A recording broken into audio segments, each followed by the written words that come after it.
You are listening to the Overwatch League Network, the podcast with Deadeye on all the Overwatch League news and information. The show with Tactical Visor on the statistics and analysis. Here are your hosts, Totally Drunk, Spider, and Slambo.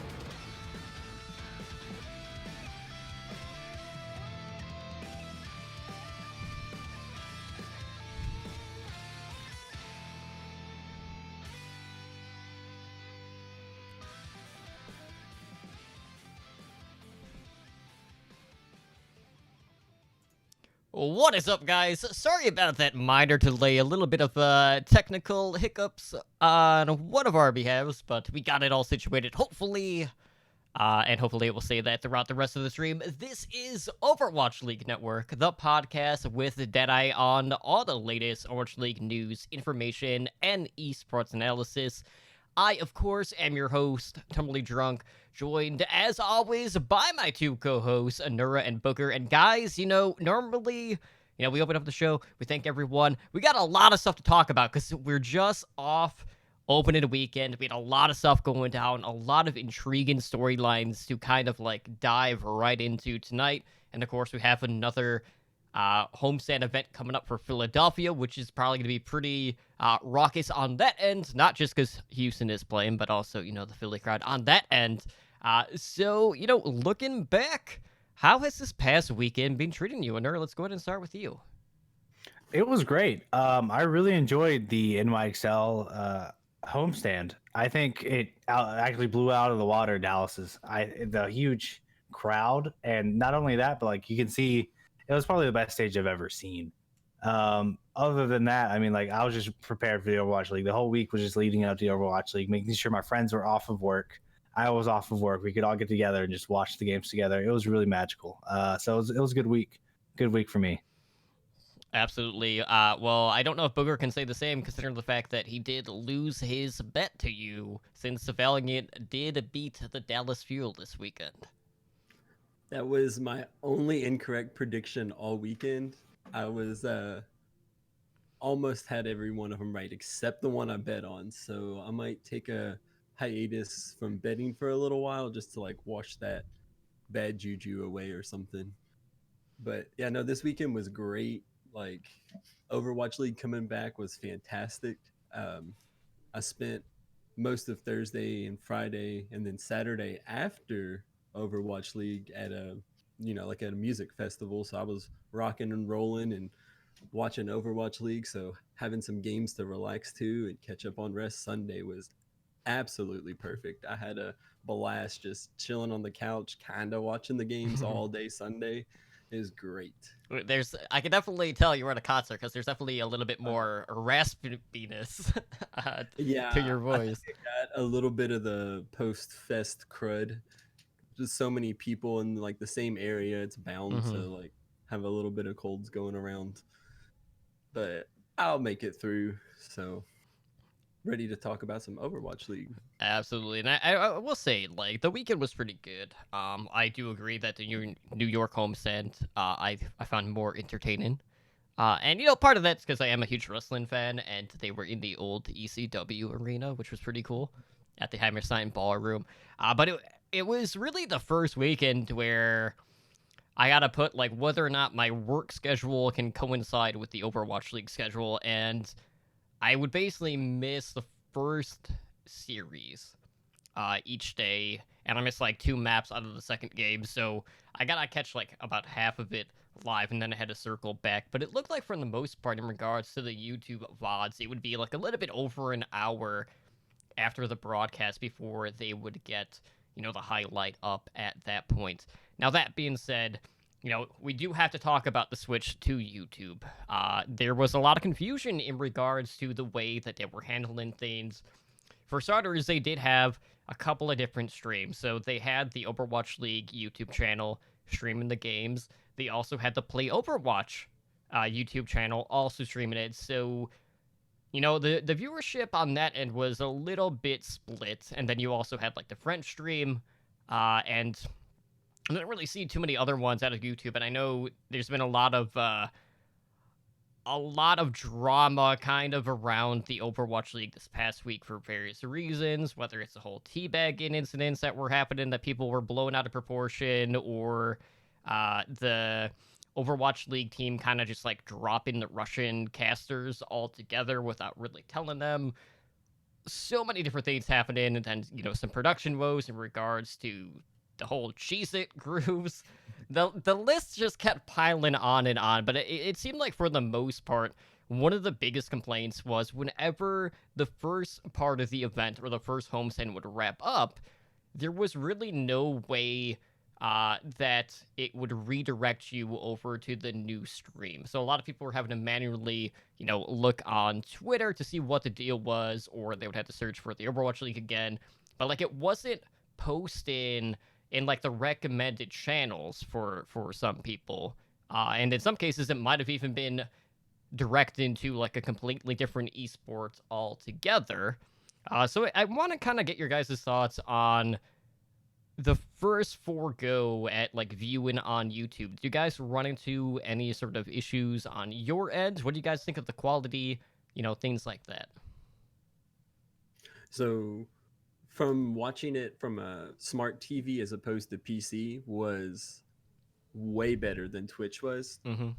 I didn't really have much luck. Usually, trying to watch it on Twitch on a smart TV, my smart TV was just awful. It would rarely be over 480. Like most of the time, I did not watch it on there, and now I'm able to do that with YouTube, which would allow me to like actually watch it with other people instead of having to be like, oh, let's crowd around my little computer desk to see this. So like it's on that side of it was pretty nice. There was definitely the where it popped up and just said Cheez It's crunch time like in the middle of a game out of nowhere. That was kind of a big fail, but I don't think that's on YouTube's end. And overall, I think that it was pretty decent for the first weekend being across 3 different cities. Um, Now, if we're getting that same level of production at the end of the season, then it's kind of like, hey, kind of guys, get it together, see what's going on here. But for an opening weekend, overall, like it was still a very pleasant viewing experience for me. So for me, I enjoyed YouTube as a whole because I normally have to travel a lot between games if I'm doing something for family or otherwise, and I'll put it up on my car and just listen to it. And then so with the YouTube streams, I realized that they lag a lot less. There was some quality issues with it though. It wasn't as smooth as Twitch could be sometimes. I don't know if that was just production in general, but with the homestands because they're all over the place. They're streaming from three different places. But other than that, I mean, I enjoyed it. I think the split streams between the two homestands is kind of stupid. But if you think about it in the long run, there's going to be times where there's more than just like 30 minutes between a game. There's going to be a few hours, and that's why they're probably doing it. That being said, I don't know why YouTube hasn't had a hosting function to where if they do, like, just go on to the next one, they can just move on to the next one and be like, all right, well, now we're hosting this guy, and just bring all the viewers over. They need that. They really do need that. The crunch time, although it was not good as a professional standpoint, I think it was hilarious. I enjoyed it a lot. At the end of the day, I got way more memes. I think it worked better for Cheez-Its than just normally having an ad for Cheez-Its. Because I'll be thinking about Cheez-Its for the next 2 or 3 weeks every time I watch Overwatch League. Uh, it's good for Cheez-Its, not good for like the production or like taking Overwatch League as serious as you should. But they did say that it's a lot of new people in the back of production to where I think they'll learn a lot from this week. Other than that, like I enjoyed the streams on YouTube just for the sole reason that like they don't drop on me a lot. Right. I feel like the Twitch streams, I don't know how many times we just had F's in the chat because like it just broke. Yeah. It just broke. Like the stream just broke. And I mean like I'd take Cheez-Its grooves over just breaking all the time. But with that being said, I enjoyed the end of the day. I enjoyed the YouTube experience more.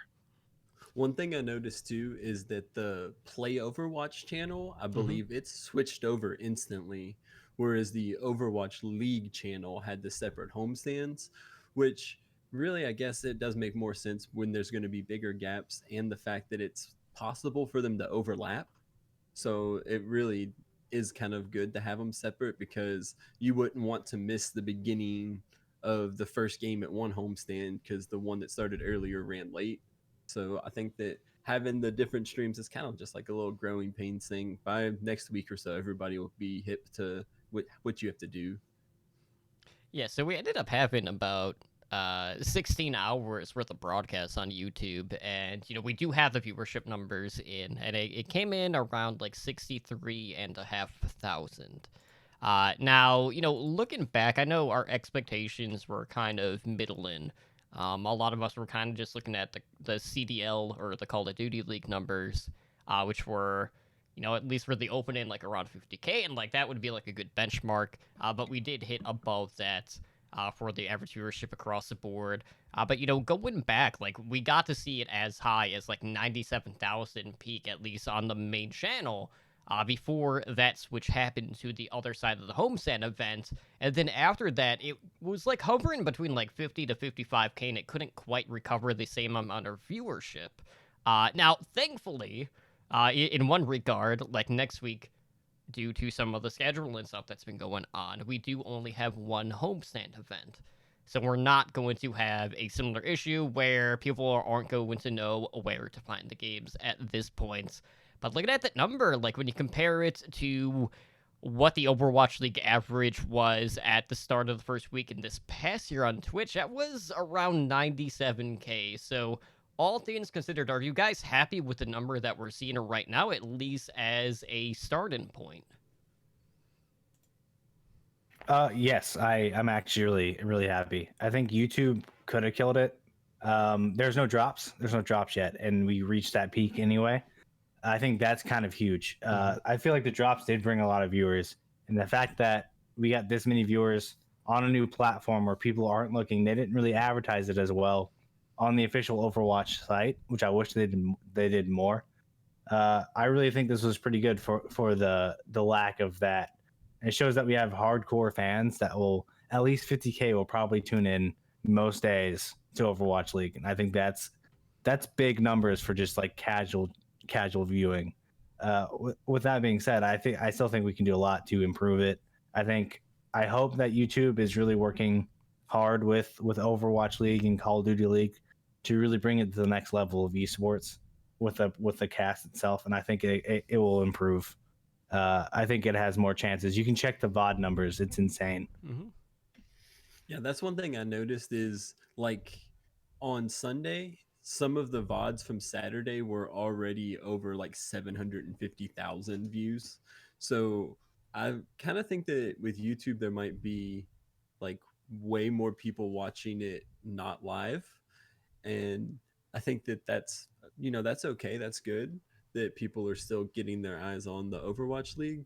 And there were times when it did peak pretty high. You said that the one stream had over 90 something. And then if you added in the way it was split, because there was on Overwatch League and it was on the Play Overwatch. And then there were additional channels for French. And so by the time you add all those up, that's like pretty big numbers for a peak for, esports. Like it really is super cool to see that it still has like that many people that want to watch Overwatch League. Absolutely. So with that being said, we do have a couple of things that we need to talk about in regards to the news. Just, general stuff around the league.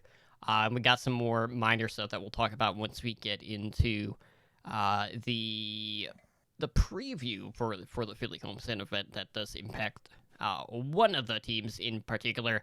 But to start things off, after an earlier tease, the Overwatch League actually unveiled the new beta feature to their website, which is the Overwatch League Stats Lab. So the lab basically has sections for player data, matches, heroes, team fights, and you could even like go back and check out all the stats from the 2018 and the 2019 seasons. I am really happy that Flooded Deadlifts make an appearance with the beta, which has only happened 16 times in the league's history.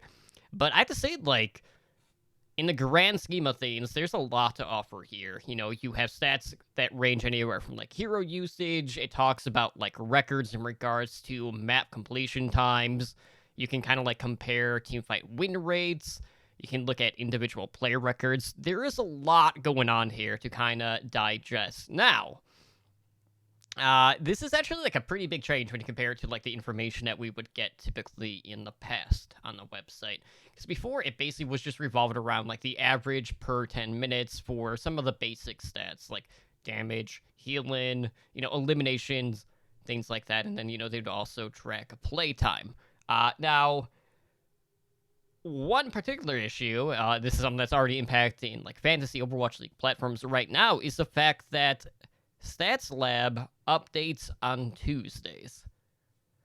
Now, Booker, you and I haven't really had a chance to sit down and actually talk about this, but this is a blow to Fantasy Overwatch League across the board, where it essentially means that there will be no live scoring for Fantasy Overwatch League this season, should other changes not be made. And a lot of it just boils down to the fact that they kind of like swapped up the public API for the Stats Lab, and now we're just kind of like waiting. So we're kind of like at the mercy of like Captain Planet, or some of the other data analysts at the Overwatch League to like give us little snippets here and there, but we can't necessarily rely on that on a week-to-week basis.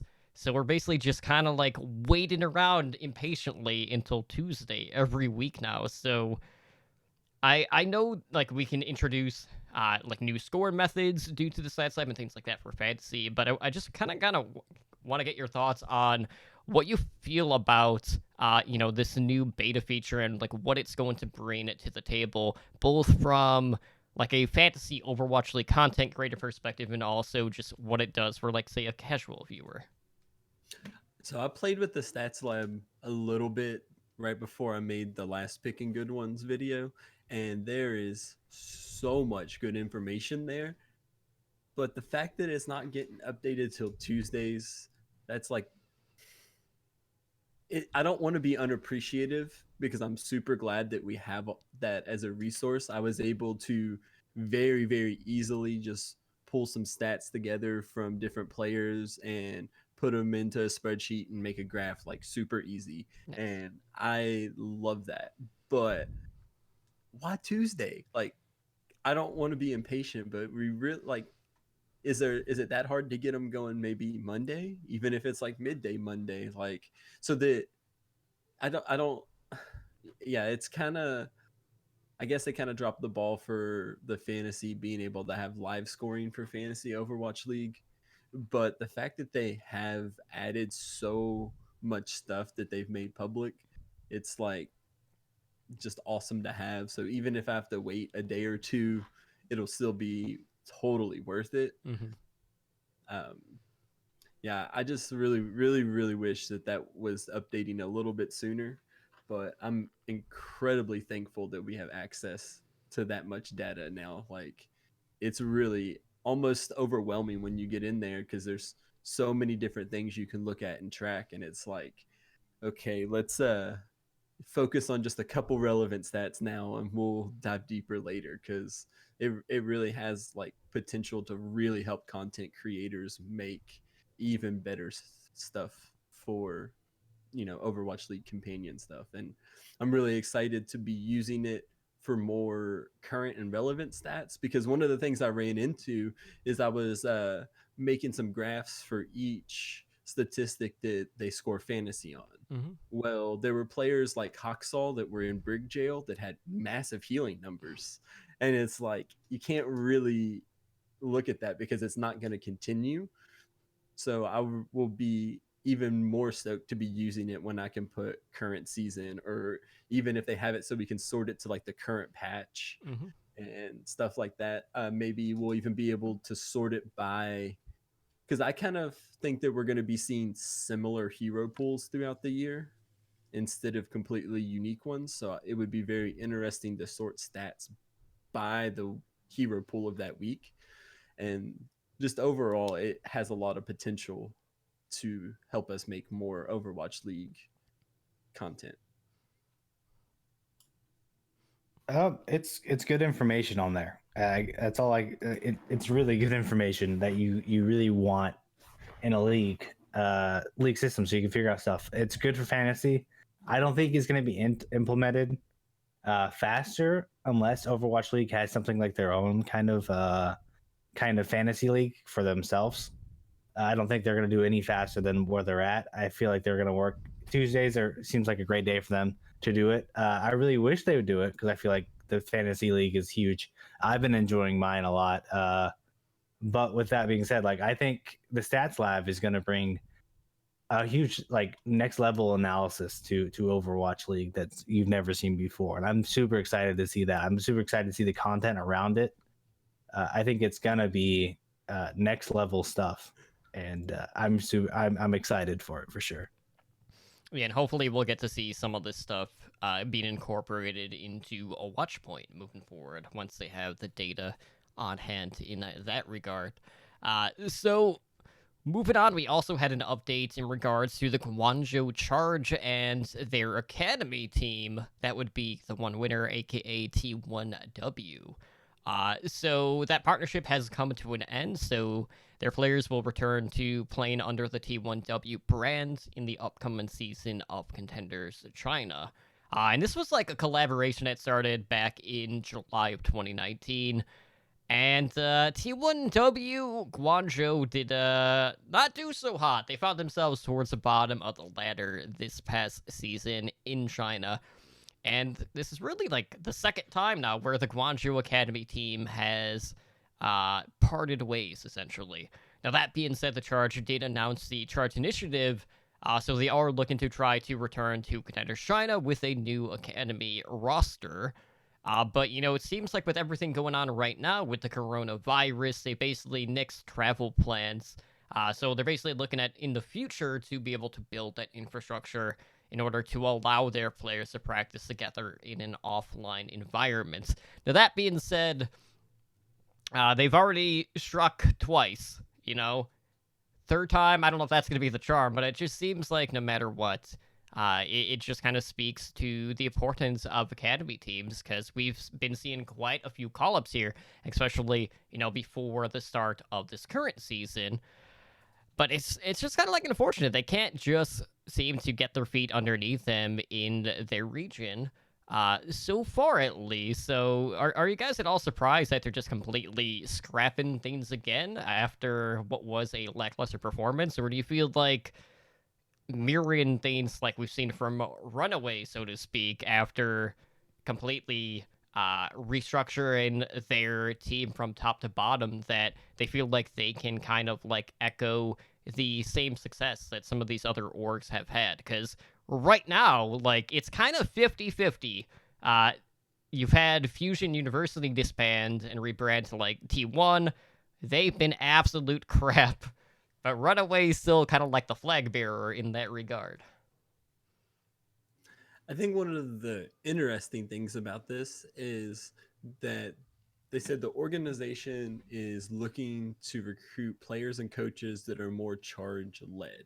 So that lets me think that maybe the charge, they just picked up the T1W team and just picked them up and bought them wholesale and just let them, run as they were doing.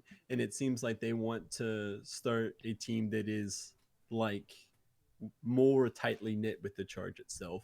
And I think that that is probably the way to go for Overwatch League teams moving forward because, if you have a really good contenders team, then you have really good practice partners too that are outside the league and you're not going to reveal any of your strats. So there's like huge advantages other than just bringing players up to having a really good contenders team. Mm-hmm. And I think that right now a lot of the contender scene is a little bit in flux because of how hectic it's being switching to the homestand model. And I think as time goes on and the league evens itself out more, we're going to see a lot more contenders teams that are more tightly knit with their Overwatch League team instead of like when there were buyers buying Overwatch League teams that went out and just bought a contenders team to go with it. So I think you're going to start seeing the contenders team be built around the Overwatch League team and not just like they have been in the past, like just another team owned by the same ownership. So I think that it's a you don't want to see a contenders team go away, but they're very clear they have plans to have a new one. So it's interesting to see how that's going to evolve moving forward. For me, it's cool. I think it's good for both parties. If they're not going to work well together, I don't see a point of keeping them together. It might have been a great relationship anyway, but I can see where there might have been some struggles on both sides. Maybe Guangzhou wasn't giving the support T1W wanted, vice versa. T1W wasn't giving the players they really wanted. I think they got WYA out of it. I don't know how exactly to say his name. Or maybe they just wanted some of the players, or like wanted to look at some of the players, wanted a good buyout for them, so they picked up T1W, supported them for a bit, and then picked up who they wanted and said, "All right, well, we're gonna have our own, we're gonna have our own team after this." But I really, it at the end of the day, I think Charge has a contenders team they're gonna be working on. T1W is still able to be T1W. I don't see this as a negative at all. Absolutely. So, with that being said, guys, let's go ahead and talk about the opening weekend. So this week's Factor Fiction will be all about storylines that we were kind of following over the season, and then we'll talk about some of the stuff that we saw throughout opening weekend, whether it was in regards to the meta, teams that kind of surprised us, or kind of felt a little bit lackluster for a hometown team, because we saw the opposite end of the spectrum in regards to both Dallas and New York. One of them won out, one of them did not win, period. So there is that. So, Nur, I'm going to throw it over to you. So each of us brought something to Factor Fiction this week. So what's going on this week around the league in regards to the opening weekend? We're doing the Factor Fiction, right? That's what you're saying. Yeah. Okay, making sure. So there was a team that brought up a player that everyone's like, "Oh, he's pretty good. He's pretty good," but then he popped off. And this is XZI, or I don't know how you want to say it. XZ. I'm saying XZ. Okay, XZ. This guy went up against Toronto Defiant, had a pretty good performance on Symmetra, and he had a pretty good performance from McCree and some on Widow. I think he got a little outplayed by Logix, but Logix just popped off that game. Yeah, when they got to Widow, yeah. Right, yeah. Yeah, he's nutty. But then he went up against the London Spitfire, and he absolutely dismantled his team. So my Factor Fiction is XZ will be in contention for Rookie of the Year this year. Okay, so I will say across the board, there were 2 DPS players this week that really impressed me. One of them was a rookie. One of them was a player that was on a new team. XZ, I doubted the Symmetra on control. Worked out pretty damn well. But I feel like right now it's a little bit too early to tell, just because we have only seen a handful of rookies so far, considering that there's only been like 5 or 6 teams that have currently played, at least in opening weekend. So off of the performance that he had this past weekend, if we're fielding like Rookie of the Year candidates, I would imagine, we'd probably be looking at 5 or 6 candidates at the end of the season. And, Bernard had some pretty good performances this past week. XE, though, to me, was definitely the rookie standout outside of one other player. So in that regard, I feel like if we're doing a short list, at least off of this weekend, I would say that would be a fact. But I feel like as the season progresses, he's going to get further and further out of the picture once other players start to be eligible to play. For instance, Hanbin definitely comes to mind for Paris Eternal. Obviously, they had some interesting struggles this past weekend, as they were one of the teams that opted to run double main tank. More on that later. But in the current iteration, XC would be a Rookie of the Year candidate, but I feel like he's going to fall off the further we get in. Okay, so I think for this past weekend, XZI popped off for sure, but he's on a team that went 1-1. So I don't know if we're going to be able to say someone can be in contention for Rookie of the Year. When you compare them to someone like last year, Rookie of the Year was Hawksaw. So I'm looking for someone who's going to be providing that same level of play. And while I think XCI had a really good weekend, after seeing him play Saturday, I took him on a daily fantasy team for Sunday because I was impressed. But I don't know, I'm gonna give this one like a 50-50 shot because there's so little that we got to see this weekend, that there's so many more players that's gonna play. And I think if you look at this weekend, yeah, XCI probably could be one of the rookies of the weekend. But when it comes to Rookie of the Year, I think that competition's gonna be just a little bit higher. Like, I don't think that you could compare him to a player like Hawksaw last year who won Rookie of the Year. So I think that I'm going to have to ride the fence and give that one a 50-50. I don't know. I think for me, if I were to dub someone like the rookie of the weekend, my vote would have gone to FD God for his Lucio True. play. Because he absolutely just shit on people with Lucio. The aggressiveness was absolutely massive. But across the board, like it's a really early. Doha put in a very good performance, but I felt like in his case, he kind of got outshadowed by Decay's performance. That being said, in regards to DPS duos, the fuel showed up in that regard. So, at least that's something in their case.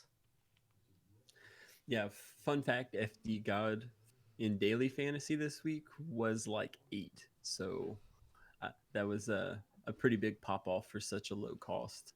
But you ready for my factor fiction? Sure. I've got, are the Valiant actually a good team, or did Dallas just kind of drop the ball? Like, we saw LA Valiant beat Dallas, and a lot of us ranked all of us ranked LA Valiant bottom 5, and Dallas, I don't think any of us had them like super high. I think they fell in the 10 to 15 range for most people, but the Valiant were able to pull off that win against Dallas.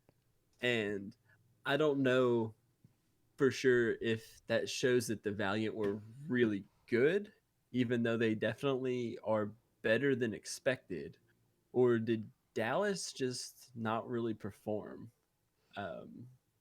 Decay, he tried to carry that whole team on his back, and he probably pulled a muscle trying to do it for real. Like, I don't. What do y'all think? Do you think that Valiant beating Dallas means that they're a good team, or they just got lucky?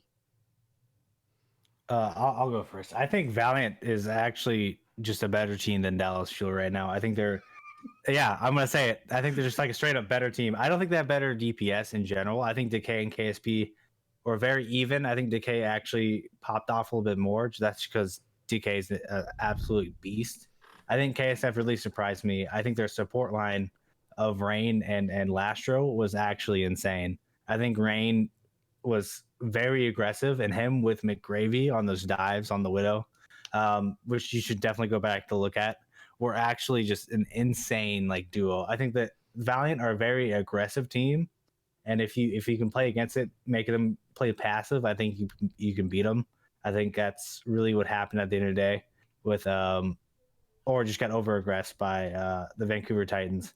But I think they're a good team. I think they could beat a lot of the teams that I've thought were gonna be better than Valiant. I think they're really. I'm not saying that the players are like individually good, but like as a group, I think they work really well. I think Gig has a lot of learning to do. I think Rain actually has a lot of learning to do. I think he's a good Lucio. I think he has a lot of positioning errors sometimes. I think at the end of the day, I feel like Dallas has been dropping this ball for a while. I feel like they dropped it off a cliff, and now they just hit a few branches called Doha and Decay, and it's kind of just like keeping them suspense. That DPS duo will carry him to some wins, but if they don't figure out what to do with the rest of the team, I really don't know. I don't want to see Note on Ryan anymore. I think They need to find better ways to put their team together and to really bring them to the next level. So I really do think Valiant was actually really good, and Dallas did drop the ball. I think it's a mix of the two. I think Dallas has been dropping the ball. This should have been a win for them for sure. Despite of how well Valiant has been doing in scrims, they should have been better. They pay their players enough to make them better. It really, I think Valiant is showing that they just had a better system this week for sure. I feel like if we're talking a win over Dallas suddenly makes you a good team, we need to have a different discussion. I don't think you could validate someone off of a win against the Fuel. Now that being said, did the Valiant come across as a better team than we had them pegged for? I would say absolutely.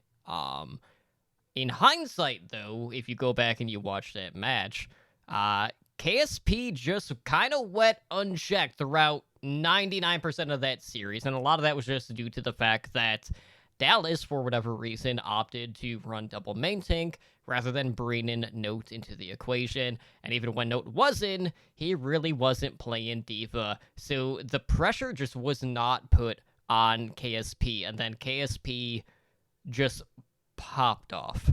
Now, that being said, Dallas did drop the ball. That is an absolute fact. They should have taken control of that series. They did not.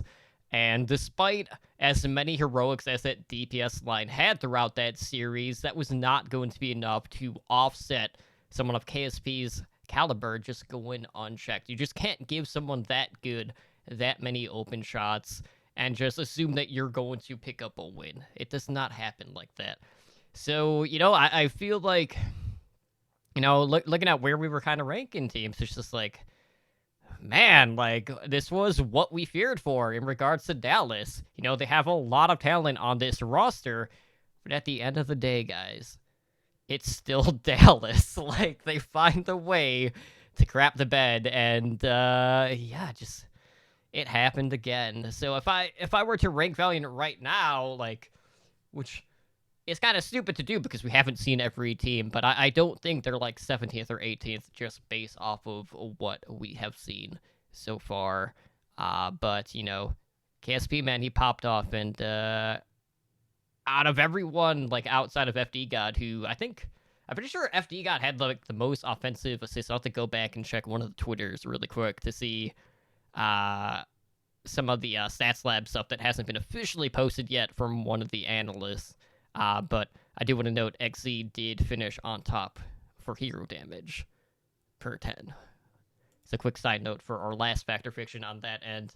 But with that being said, there was another performance that we need to talk about that kind of took everyone by surprise, more so on the Fantasy Overwatch League side, because the San Francisco Shock came out and they benched Violet right out of the gate. So they had Architect coming in on Ana. And, everyone's been hyping up Kareev, being the sleep master, hitting sleep dart after sleep dart. And then you have Architect just coming in, just styling on people. And he ended up finishing that series against Dallas Field with 9.52 sleeps per 10 minutes. I don't have the other tweet on hand, but I know Kareev was like 1.5 below that, if I'm not mistaken, which was the prior record. So completely slaughtered that. And it just seemed like Architect was just everywhere in regards to the sleep darts or just landing the perfect bio nades. And this, kind of predates this season even, where Architect would run Ana in the 3-3 meta over Violet. So Factor Fiction, guys, after that record-setting performance against Dallas, Architect is going to continue to get the starting nod over Violet. Okay, so I think as long as they're going to be playing Ana, then yes, Architect will be starting over Violet. Violet seems to be more of a Zen player. So if we see a Zenyatta meta, I think that Violet would probably get the nod over Architect. But we really didn't see any of that this weekend. So I think that the Shock really are committed to playing Ana, and they're going to have Architect in there. And there's no reason they should take him out. Like, he didn't really have, he had very few faults. That's what I'm trying to say. Like Architect really played a very powerful game. Mm-hmm. So I don't think that, if it ain't broke, don't try to fix it. Like, I don't see a reason that they would put Violet in over Architect. And we know the Shock are no stranger to taking some of their players listed as DPS Mm-hmm. and putting them on the support. Like, it, if you got good aim, you got good aim.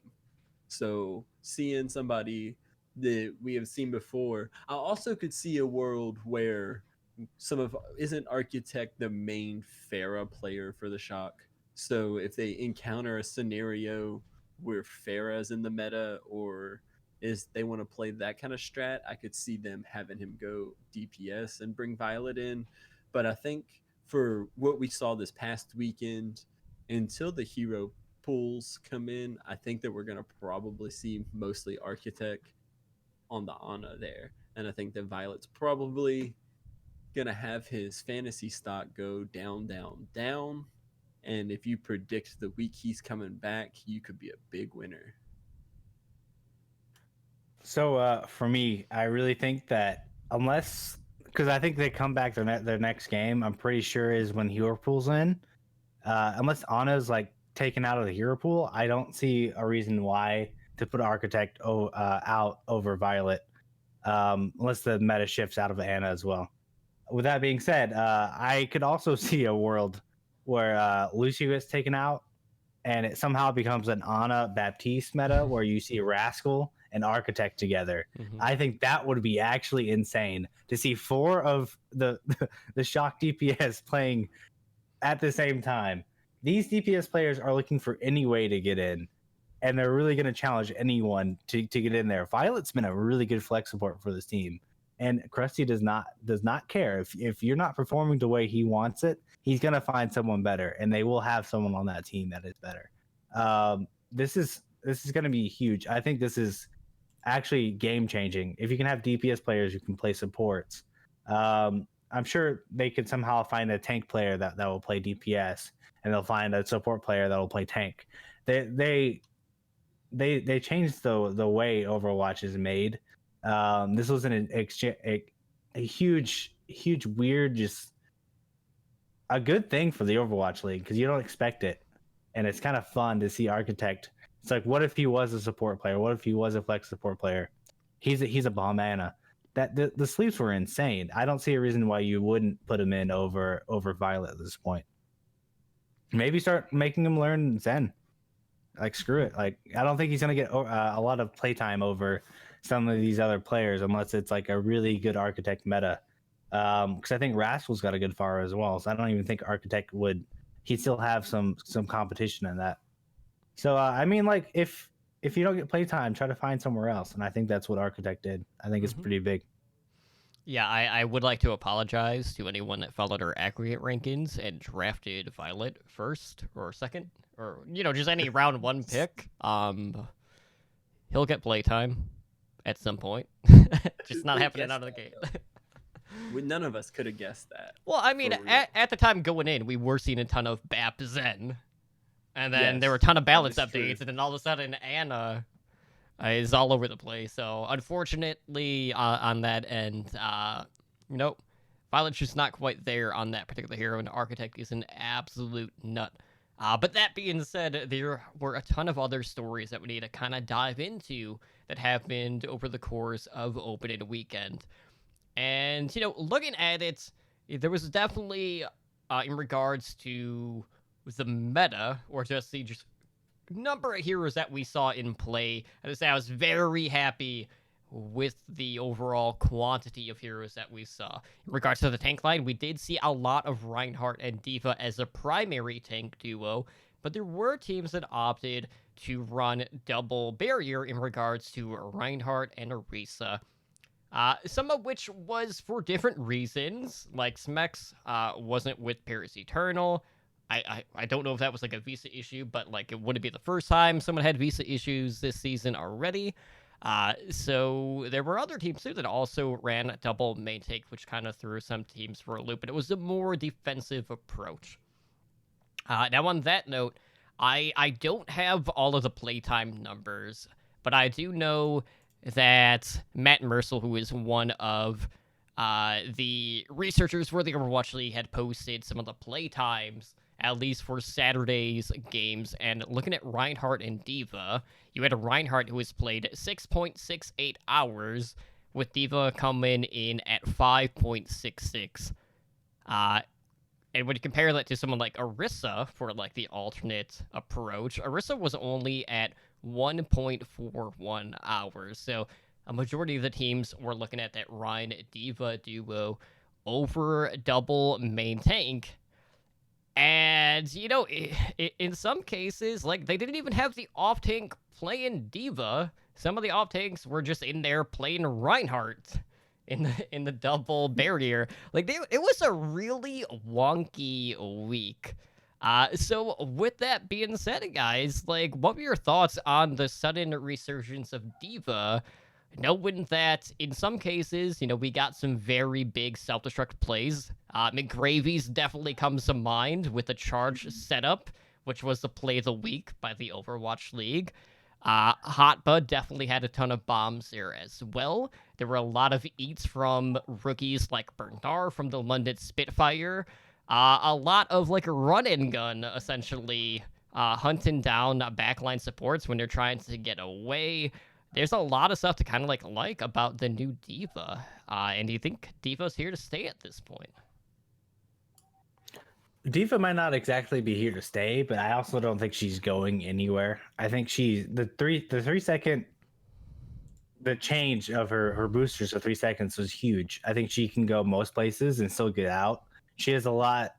It's like Moria Fade is the best way to put it, where it's like she can get out of a lot of situations, especially with the Mei, to where she really wouldn't be before. I think it's kind of huge in her whole play style. I really like the Ryan Diva meta that's coming out. I hate the Ryan Orisa. I think the Ryan Orisa is only good for like poke comps, which I think we saw a lot with the Paris Eternal.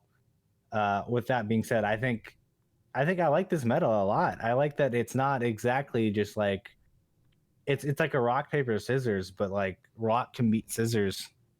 Rock already beat scissors. Rock can beat paper. Rock already beat scissors. But you know what I'm saying? Like it really just like it opened the meta up to be like, if you switch up your DPS, they played dive. There was dive this week. That is insane. The fact that you can play dive on certain maps, it just shows that like it's Overwatch is in a really good state right now. People are saying like with that, as long as like they just want Mei out of the meta.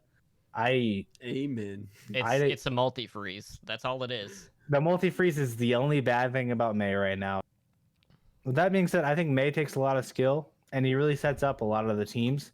Where I really like personally looking at the Mei and see how much they did for the team, how much they actually carried. Sure, you don't get the picks or like the big highlights to the Mei. I think it's interesting. I wouldn't want it for a long time. This is why I'm excited about hero pools. Because I wouldn't want to see Mei like the whole season, but right now I'm really enjoying to see like exactly what they do to set up the team. So, just speaking of Mei really quick, if you guys had a guess who had the most deaths per 10 minutes as Mei this weekend, who do you think it was? That's a tough one. Nico. See, I would say Nico, but I don't want to be a basic person who doesn't like Nico, because a lot of people just don't like Nico. No, it's not that. That's just. I know. It's not that because I think it's a good answer. That's why I was thinking about it. Let's put. I'm not gonna put Doha because he played against. Doha was third. Doha was third. Mm-hmm. Okay. Oh. I peeked. Shoot. I don't know. He's an MVP. Ha? No. No way. Well, he's rookie of the year. There's only been two MVPs. Oh. Oh, Sinatra. Yeah, Sinatra at 8.72 deaths per. Yeah, he's not good at Mei. He talked about it. He's won the Doomfist whenever he started doing bad at Mei. That's pretty funny. They still won though. Still won. Yeah, he was a little skewed because he didn't play as much as some of the others. And Doha with 83 minutes. Oh, that is a lot of time. Okay. Was this per 10 minutes, right? It wasn't Yeah. just like most stats in general. Okay, got it. For 10 minutes. All right, you can keep going. I just thought it wanna was. know that. I just thought it was interesting. You know, anytime Yeah, I Sinatra's was at the looking top at of that guy. something, it's always funny to just poke He's at it. he's the best at what he does. Hmm. If it's dying, he's the best at it, dude. Yeah, good thing he's an MVP and can just pull it. Trust me, I got this. Just trust me, I can play Doomfist and just kill 3 people. It's fine. Yeah, I like how he said that after reinforces like 20-minute rabbit hole, you know, during the analyst desk portion during the break. Fantastic. Sometimes it just really is that simple. Just gotta put all your Alright. faith in it. I think Reinforce is right. I just think they didn't really think about it that deep. It was just like, oh yeah, we can do that, and that's really just what happened at the end of the day. But I don't know. Hmm. At the end of the day, I just think Sinatra needs to work on his May. He will. He'll grind that shit out because he's Sinatra at the end of the day. All right. Well, we can keep going. So we already kind of talked about the Valiant cashing the Scrimbucks against Dallas. Now, I do want to note in regards to the Valiants, they did kind of go with the meme name DPS duo of KSP and KSF. They did not bait the casters into any hiccups, unfortunately, even though we were trying to allude that was going to happen, unfortunately. But at the end of the day, we saw a lot of players that had been overlooked by other teams making their way onto the Valiant roster, and regardless of any like money discussions or anything like that, were the Valiant to you guys like the bigger surprise coming out of LA, knowing that we kind of already had higher expectations with the Gladiators, but like even the Gladiators were able to come out and take the Titans to a map 5 over the weekend. Okay. For me, I actually think Valiant was not the biggest question mark out of the two LA teams. I think the fact that Gladiators came out with two different people that you never thought that OGE and maybe Mirror would play, but Jaru and LH Cloudy started playing. I think that was a bigger question mark, especially after following a lot of the league news. Mhm. But if I were to go in blind, I really would have thought that Valiant was not that good. That Gig wouldn't have such a, although it was very aggressive, it was a pretty dominant performance overall. Maybe not against the second best team in the league, but overall, I think he had a really dominant performance against Dallas. I think McGravy was one of the biggest things where I forgot how much I liked him on Mayhem, to where I really just thought he was a backup to Space. You could really see why he was a backup to Space. I think he looked a lot like a mini Space, where he was very aggressive, hyper aggressive, always going for kills over anything else. It was very fun to watch. I like Valiant's team. I think they work really well as a team. I think you can really praise Packing 10 to see how well this team has been made. With that being said, I really don't think that it was just Scrimbucks. I think this team has a little extra in them. It's like they love being the underdogs. They kind of like feast off of it. And as long as they continue to be like doubted for their unknown potential, I think they're gonna keep popping off. Yeah, it's also wild to think that Valiant beat Dallas, but Dallas was able to take a map off of the Shock. Dallas, they popped up a stat during the broadcast that said Dallas had not took a map off of the Shock since like May of 2018. Like all last year, they didn't take a map off of the Shock. So it's like the Valiant beat Dallas, and then Dallas showed that they're not that bad. So it's very confusing. It almost kind of seems like Dallas had a bad day against that Valiant game. And I also, like with you and Nura, I was pretty surprised to see LH Cloudy over OGE. I thought that for sure, they traded Decay for him. Why would they not play him? And the Gladiators, honestly, my biggest question with them was Birdring, if he was going to perform, and he showed up. Like he played his best game. So that really lets me know that Birdring is most likely, seems like I don't want to say for sure, but when he played for the Spitfire, he didn't show up to some of their games. Well, he didn't have to. So That is true. But I think the Gladiators, their coaching staff probably is the best thing that could happen to him.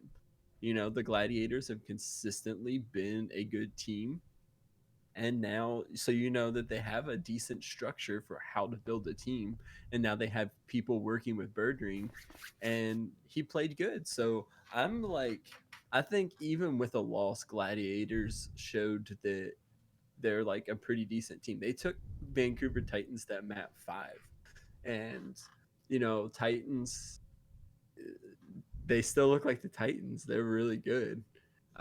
They just crushed Valiant the next day. So I think that a lot of the questions of, well, you know, the questions about Fissure are more long-term questions.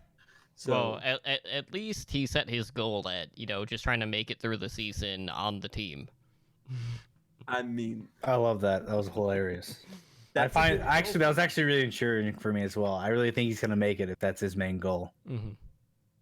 Yeah, and especially having him on a team like the Titans, uh, if they don't lose, what is he going to be upset about and leave for? You know, like he has no one that's going to get playtime over him. They don't have another main tank. He Jay Hung. has, well, Ryder J. Kong. I would, honestly, I would see double main tank. Even if they put J Hung on tank, Fissure still plays tank. So I I was also pretty I guess I would say excited to see that the Titans, they tried playing a couple forms of dive that were a little bit untraditional. At one point they had the ball diva dive, Mm-hmm. which, you know, generally the dive tanks are Winston and Diva. So seeing them have a ball diva is showing that, you know, having a top team be an innovator team.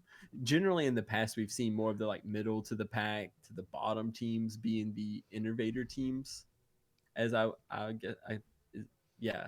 So I'm think seeing them trying to run a different type of dive.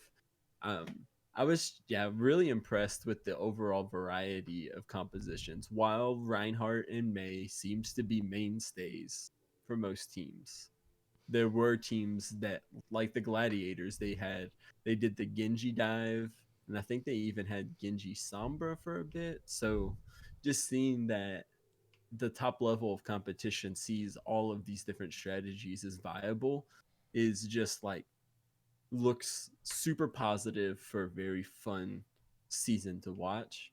But you also have to take that with a grain of salt because it is week 1, and shit still is kind of getting ironed out a little bit, and we might see certain comps move more to the forefront. But I do like that the Rhine Diva, while it was the dominant tank comp, there was also dive comps, and some teams even did do the Rhine Sigma. I don't think there was any time where the Orisa Sigma was being played. I think we only saw super limited amounts of Sigma, and they were usually with Rhine on King's Row, I believe. I'll have to double check on that one, but it was just like the variety of compositions that all the teams could play just made for a super interesting time to watch. Yeah, I think for me, composition wise, the thing that I smiled at the most was Horizon defense running Widow and Junkrat, going a little bit old True. school with that That was DPS nice. duo. Just seeing the drop down with the mines when they're going for the Symmetra teleport and just blowing them all to smithereens. Absolutely fantastic.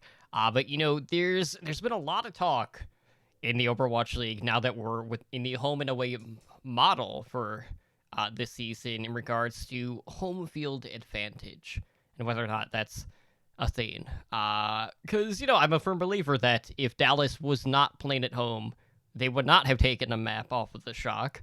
But we did see a tale of two cities where Dallas lost out of both of their matches, and NYXL showed up and took both of their matches at home. So you got the fuel drop into the Valiant as well as the Shock, and then you had NYXL picking up wins over London Spitfire and the Boston Uprising. Now, just a couple of quick, things that we need to mention for Dallas. They did have Unco out sick. If you would have been following the social media for him, you probably knew about that. So they did give the starting nod to Crimso in regards to flex support. But as we said, like really the bright spot on Dallas was the DPS duo pairing of Decay and Doha. And like if I'm talking about individual player impact over this past weekend, Decay to me is probably at the top of that list.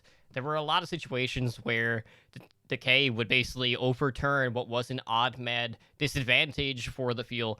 Unfortunately, it didn't result in the wins, but it just shows just how much he brings to the table and how much of a star player he is in particular. And really just across the board, the individual play is so much more magnified this season already compared to what we got to see even with the introduction of 222 in Stage 4 this past season. Now, that being said, we did see some interesting things from the NYXL as well. They had a pretty dominant performance, but they did struggle a little bit against a very aggressive rookie squad from London Spitfire. Spitfire did take both rounds of control from them right off the bat, but, New York brought it right back. We saw a ton of Who Are You over the weekend. Libero was benched, but we did get to see like a split between Nene and SBB. SBB did get to come in on the Tracer, which I was really happy to see.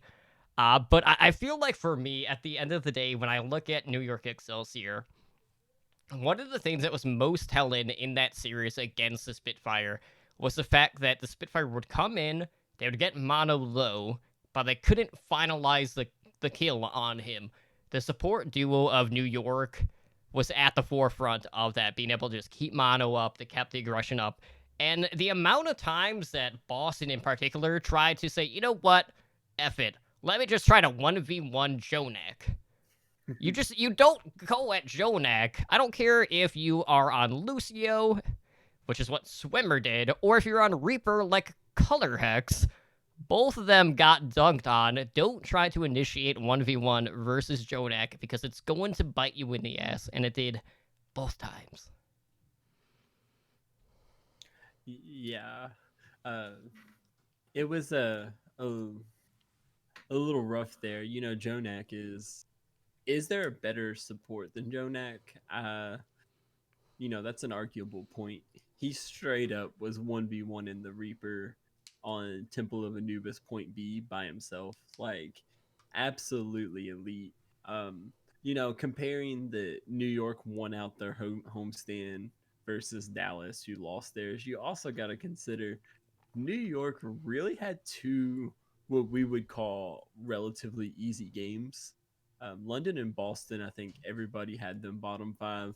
London might have went up a little bit, seeing how they played this weekend, but Dallas they had a little bit of a tough game with the Shock. So seeing New York, they looked just as dominant as I expected them to look, and I think that New York is going to cement themselves as an elite team this year, as they have been every year of the Overwatch League.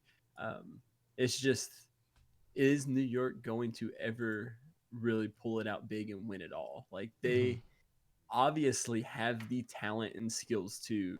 Every season they have had the chance to win the finals, but it just hasn't happened yet. And I think that throughout this season we will see a very prominent storyline of like New York versus San Francisco. Like, the Vancouver's right there in those elite teams, but New York really has been an elite team since the inception of the league, and they looked really good. So I think that New York stocks are just as high as ever, and they deserve to be. So let's just talk about Jodak again for a second, because I remember when we were seeing him season 1, and we were seeing his Zenyatta and how dominant it was. I remember seeing a whole bunch of posts being like, guys, he wasn't known for Zenyatta. Ana. Zenyatta is his second best hero. Ana is now meta in a meta where you don't have such sustain as goats to where he can really pop off again like he did in season 1. You're gonna see a Jonak that's gonna absolutely destroy the league again. I honestly believe that. I think Who Are You was a great addition to the team. I think he's gonna be really a really good prospect to grow back up again because he's had some after his Apex days, he's had some bad seasons, but I feel like New York can really bring that up. I really think New York's kind of on the up with this team. I think Hoppa really showed off that he can at least make some big plays for them. And all they really need for him to be is consistent and to make big plays to keep the team on up afloat. I think I said this earlier at another post or whatever, maybe another podcast. But with that being said, I think Fuel, although they dropped 2 at home, you really have things to root for in their DPS. If they can move their DPS up, I think Crimzo is also a really good prospect that you didn't hear a lot of talk about. That's kind of a good thing for him because you really, if you're not talking about him, sure he's not doing everything amazing, but he isn't doing anything wrong. I really didn't have anything bad to say about Crimzo. I feel like although one out and they won out against 2 relatively easy teams that they should win against anyway, and one dropped 2 to 1 that they probably weren't expecting to be as good as they are, and the other one being the shock. I feel like these are both good homestands, and you really should be able to root for your teams for these.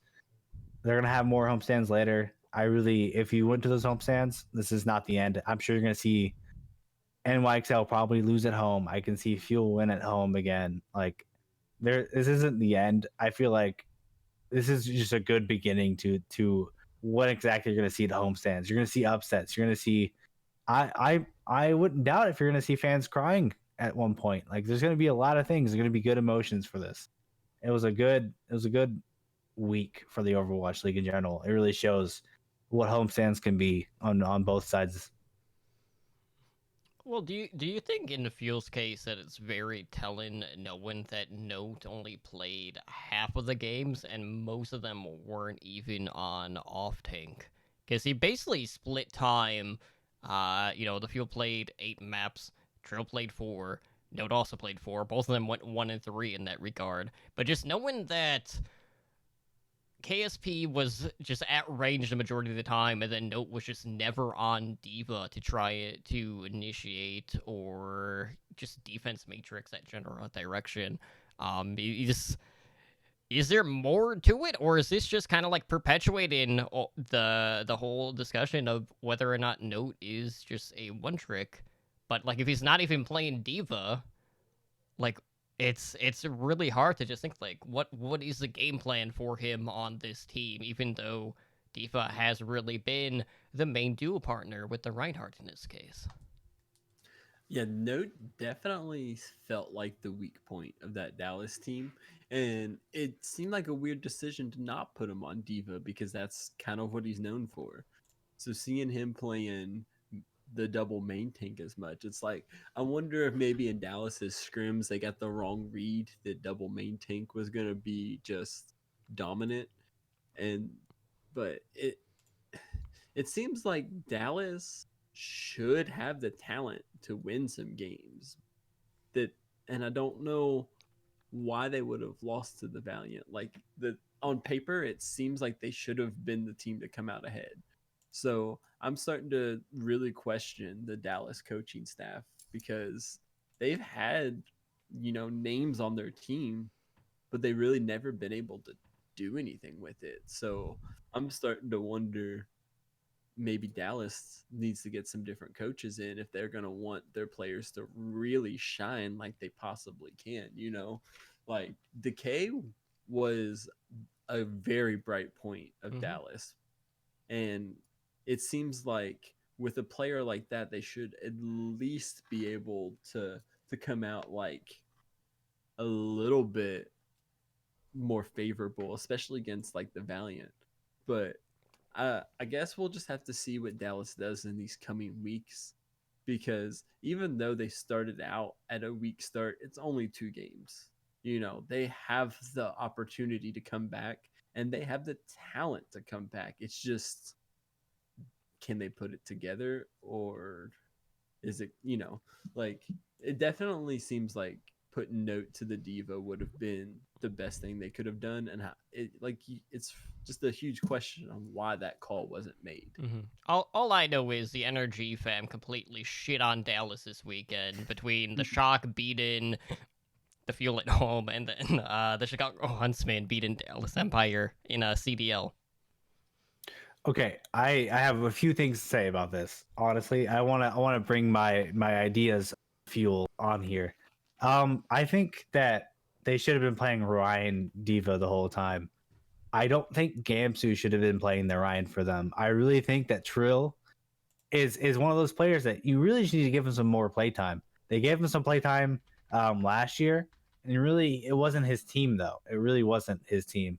I think he actually really looked good with some of his shatters. I think he had really smart shatters. I think he improved a lot. With that being said, I don't think Gamsu was like I never was impressed with Gamsu's play this week at all. I don't know what he did impressively for the team. I don't know what he brought to the team. I want him to bring someone who's hungry and like really wants this. I think Gamsu can still be the leader in the back line and come out when it's like more of a Winston meta or something like that. Something else where they need him. Something else. But for me, I just think that putting Trill in and maybe putting note on Diva while they look for another off tank, because I think they probably will need to look for another off tank, would be kind of huge for them. That's just me personally. I think it would bring a better atmosphere for the team. Also, I feel like the support line was mediocre to lackluster. If they can bring that up as well, they'd really move up to where I think they should be. The DPS obviously are fine. I think both of them played really well. They're just like a few changes away. Maybe they need a new coaching staff. We'll see. Probably halfway through the season, if Arrow keeps just making whatever team they have not look as good as they are on paper. That we'll see a new coaching staff. But I do see some changes coming in the Fuel. They have a few weeks to do so. So Yeah, I'm fully expecting Unco to be started over Crimso once he is feeling better and not under the weather on that end. But this weekend, just to circle back to the other LA side with the Gladiators. And that was the only 5-map series that we got to see, and that was between Gladiators and the Titans. So, I mean, really, this past weekend, there was no shortage of storylines. In this one in particular, you had Fisher, returning to the league on, at this point, what is his 4th Overwatch League team, more than anyone else in the league. Again, going up against a former team, and Fisher's had a pretty good record going up against former teams in that regard.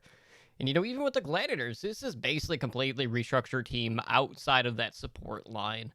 And, this is a team that has had very consistent performances season to season, being a top 8 team in both regards. And I have to say, this was a pretty back and forth series. We got to see the Titans summon in at different points. Stitch, Solomon, Sue, Twilight. We even got to see a little bit of Rio Jehan on the Ana as well for a map. And the Hoxel Blades were definitely pushed to the forefront in that regard, just carving up people left and right. And, that Hanamura map was just devastating on both ends. The Gliders ended up getting full held on their attack, too. But, despite that, as much of a demoralizing loss that was on Hanamura, the Gliders were still able to even out the series on Dorado, which was a really weird map in particular, because neither team actually got to that second objective. It seems like, every once in a while, they just, and this will be a podcast callback, they just get dispirited and they don't quite get the payload there in that end, because that's not the first time we've seen that happening. But, Titans, after dropping the first control map, ended up taking the second control map 2-0, with that final round being 100-0. And, I have to say, none of us really had any concerns about whether or not the Titans were still going to be an elite team. Yes, they swapped out 2 main tanks for Fisher. Yes, Fisher hasn't finished the season on the same team. But no one doubted Fisher's capabilities. And the pieces for the Titans and that support cast is still all there. But the Gladiators, there was a lot of discussion about like, oh, okay, obviously a lot of the DPS concerns were initially on Bird Rain, but then there's been a lot of hype around Mirror. But then Jaru started a majority of the maps in this particular series. He started 4 out of the 5 maps. Mirror only came in for the 1. But it was just funny to see how close these teams were, even though, we've always kind of perceived Gladiators as a consistent team, but maybe more of a gatekeeper. And then you have Titans just kind of being heralded as, one of the big two within the Overwatch League. Because no one, like, everyone kind of, like, was, like, initially with the Titans, like, well, how good can they really be, right? Like, they dominated in Korea. Surely they're not going to do the same thing in the Overwatch League. And then they, like, led throughout the vast majority of this past season, ultimately fall into the shock in the finals.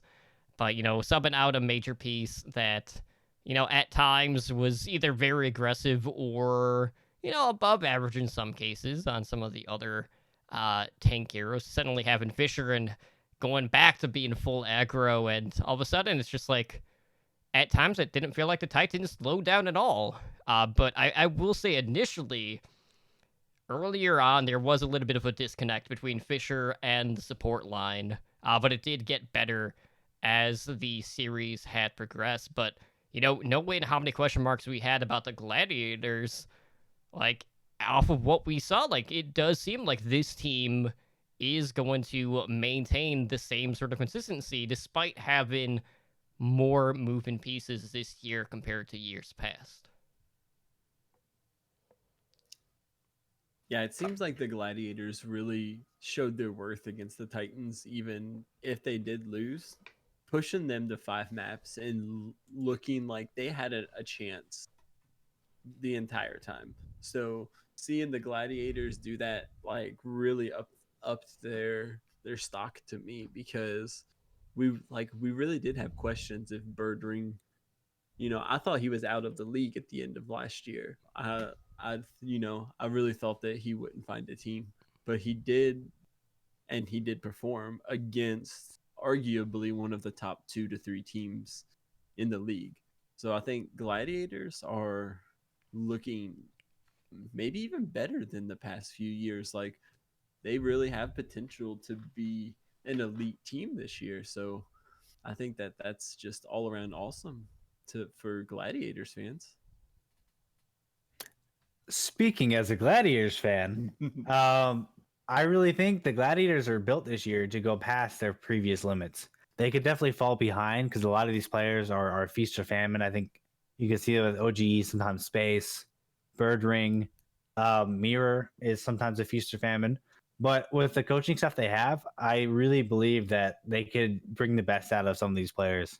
Speaking of the Jaru thing, I wasn't that surprised to see Jaru win, mostly because in previous interviews and podcasts, I think it was Tactical Crouch that had DP in. They specifically brought in Jaru for the May. So I wasn't surprised with that. I was more surprised on the LH Cloudy. And I was expecting him to be a bench player, but I've been looking at him the past since I saw him play. The dude had over like 1,000 games played and was like a top 3 tank in the ladder.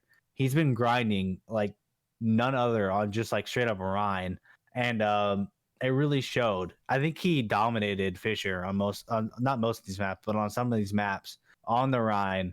I think he only fell short in the last map.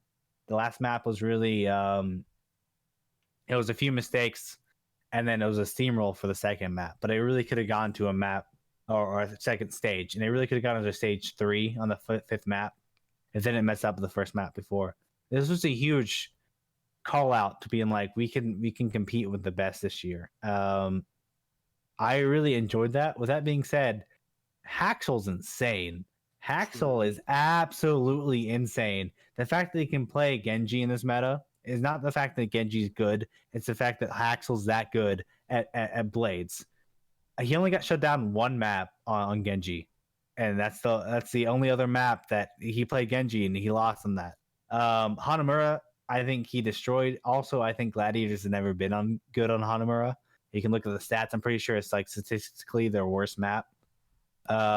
With that being said, I think it showed well for the Gladiators. I think it also solidified the Titans as still a top team, especially after their dominance over the Valiant. This was a good game, and I'm probably gonna watch it a good 2 or 3 more times after we're done with this podcast. So Absolutely. Hopefully, it won't be the last Met 5 that we're going to be seeing here in the near future. But with that being said, we do have, a homestand event that we need to talk about that's coming up for this weekend, being hosted by the Philadelphia Fusion. So we got 4 teams that are competing this weekend. We have the Florida Mayhem, Houston Outlaws, Washington Justice, and of course, a home team, the Philadelphia Fusion.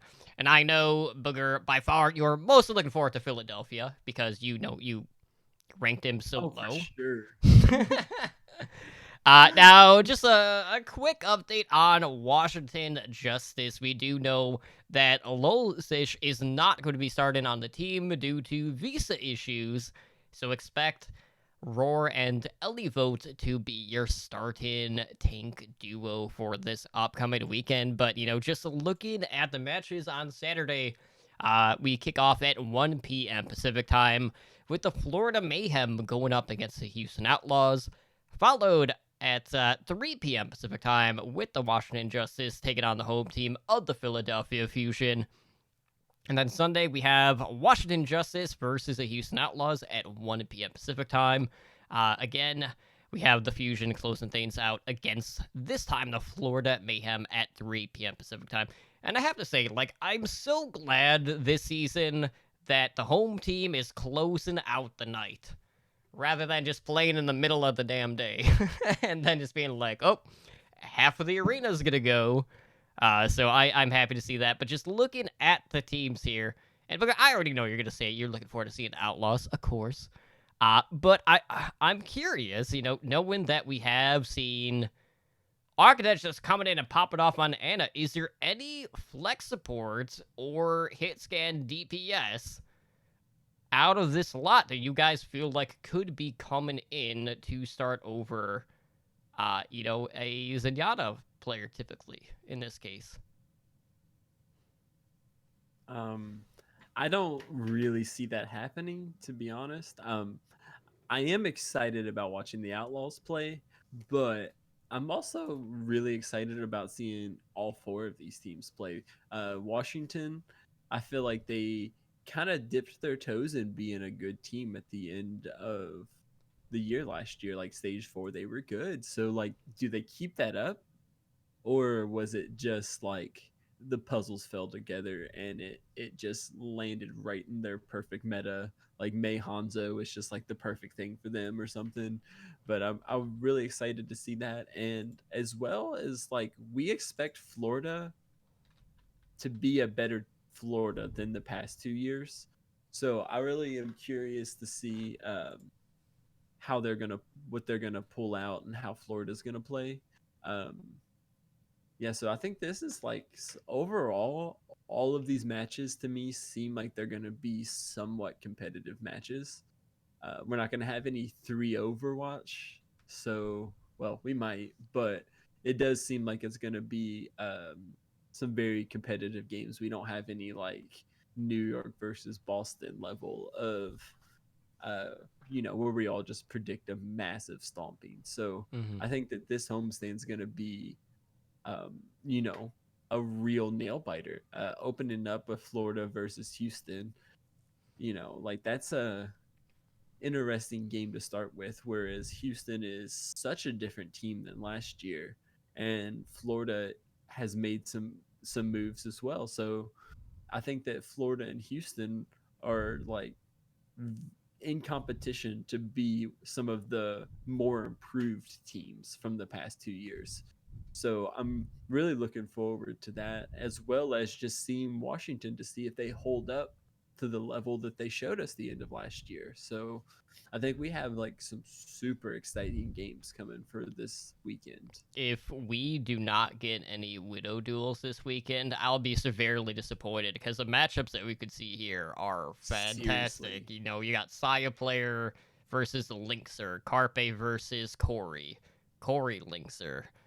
There's some pretty good stuff here with some top Widowmaker players, and we have seen quite a bit of Widowmaker, at least in the opening weekend here so far.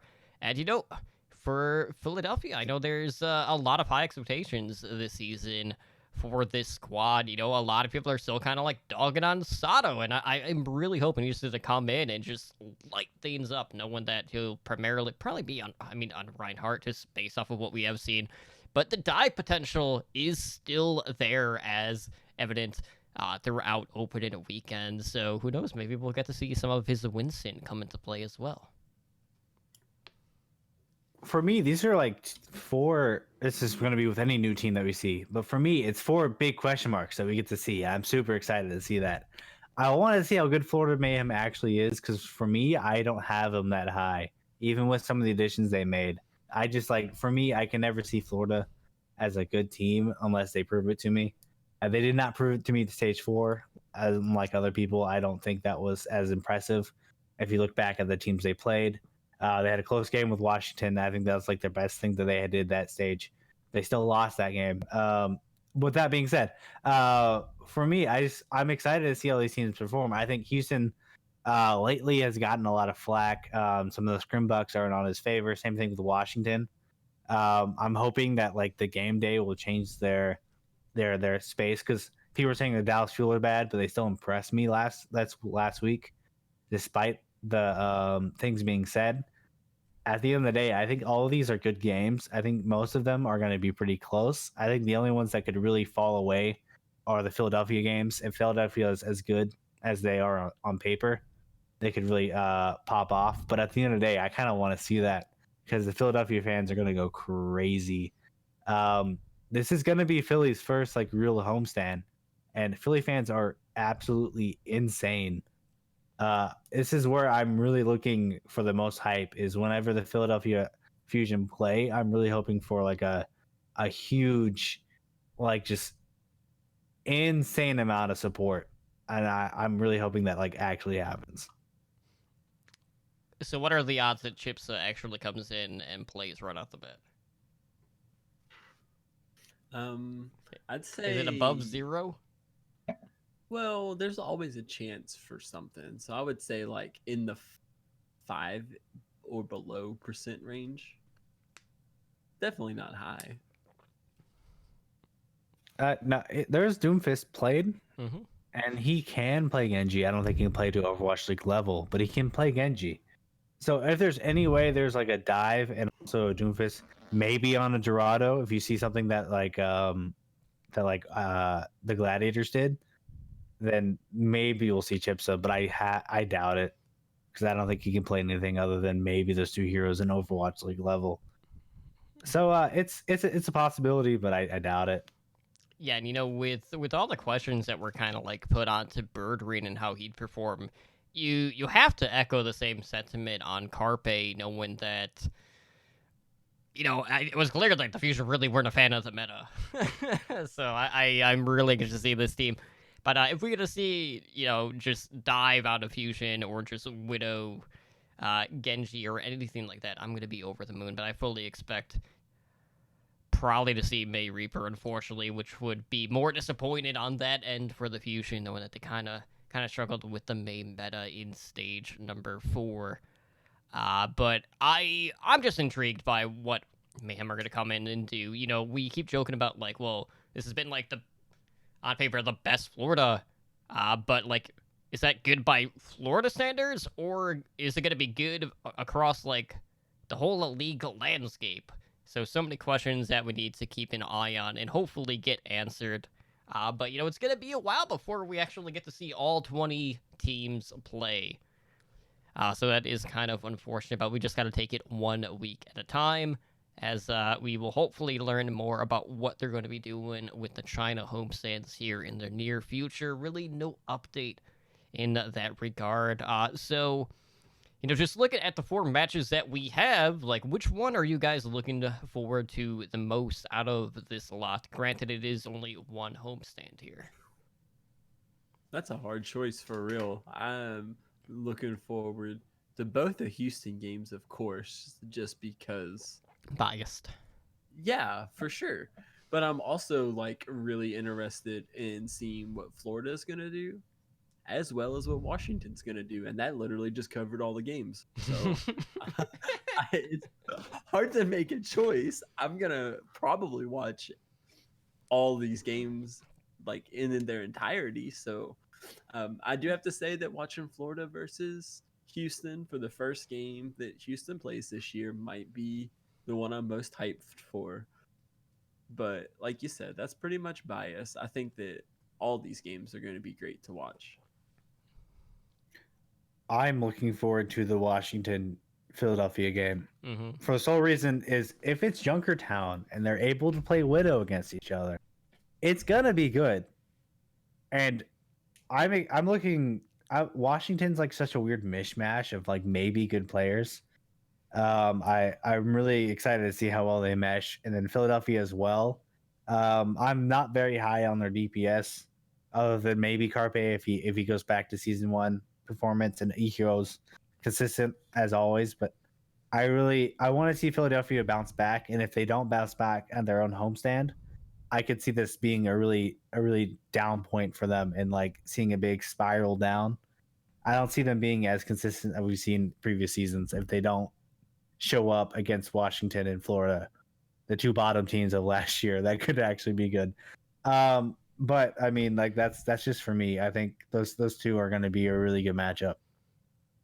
Yeah, Justin Fusion definitely piques my interest the most, just because of Carpe versus Corey.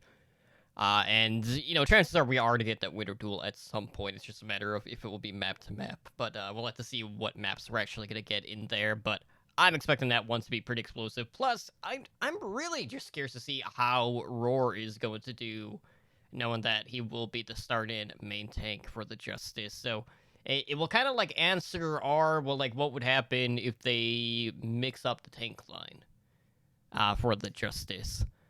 And it's important to note too. Like after week number 2, the Justice have one of their homestand events, so this is a good opportunity to build momentum into their opening homestands for the year, since they are one of the teams that have multiple homestands. I'm pretty sure they were one of the teams that had 5 throughout the season, as do Dallas. Yeah, it's kind of perplexing on how they're having visa issues with the player they announced at the beginning of stage 4 last year.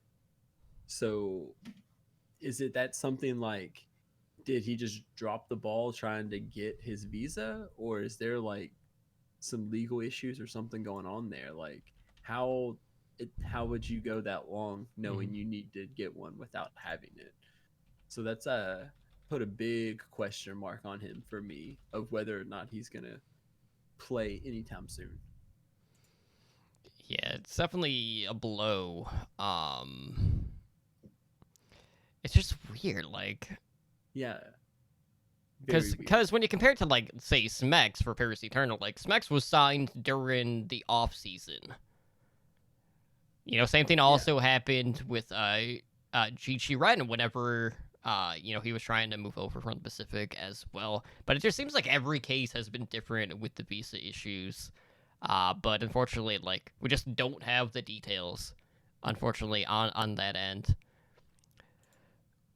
Oh well. I mean, I'm just glad they have a backup. If Mhm. this was going to be a problem, I'm glad they brought.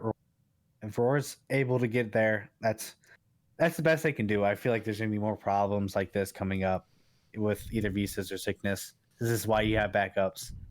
If Roar wasn't the backup, they still had him on the field.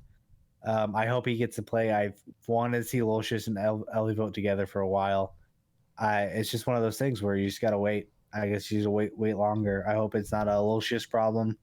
I hope it's some weird visa issue that he couldn't have any weird thing with it. But it's a new Washington Justice, so I hope, despite their no Lucius, I really hope that this can bring some hope into a team that went 6-1 last stage. Yeah, we'll see if they'll extend the honeymoon period or if that is over at this point. Either way, I'm excited for that homestand event, and I know the Philly crowd is going to bring it to continue that momentum. But with that being said, guys, it is about that time to call it a day. So if you guys want to help us out, the best thing to do is to head over to iTunes, write us a review, let us know how we're doing. Things are gonna change a little bit with the introduction of Hero Pool, so I'll bring some return-in segment in regards to that once that gets here. But if you're looking for additional Overwatch content, and trust me, I did Weekly Recall earlier, there is a lot this week in particular. There was 26 new episodes across the board, and that was not including the new stuff that I added off of Spotify today, so there's probably even more than that, probably closer to 30, if I'm not mistaken. But we have our podcast directory focusing on various aspects of Overwatch on our website, and then every Sunday or Monday, depending on the week, we do the Weekly Recall, which has an episodic listen of all the other Overwatch content that is available for you to listen to. So to find out the latest, either hop in our Discord, we got a Weekly Recall channel in there, or follow Recall on Twitter at OW Recall.